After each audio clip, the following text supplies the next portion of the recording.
સાબરકાંઠા જિલ્લાના તલોદ માર્કેટયાર્ડમાં ઘઉંની આવકનો પ્રારંભ થતાં તલોદ માર્કેટયાર્ડ દ્વારા ખરીદીના શ્રી ગણેશ કરવામાં આવ્યા।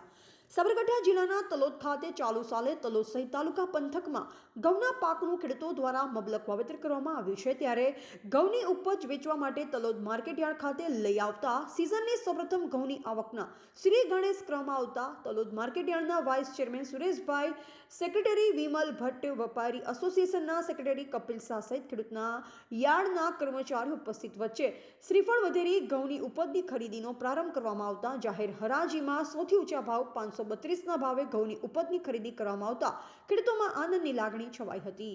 રિપોર્ટર રાજેન્દ્રસિંહ ઝાલા, બોધિક ભારત, તલોદ, ગુજરાત।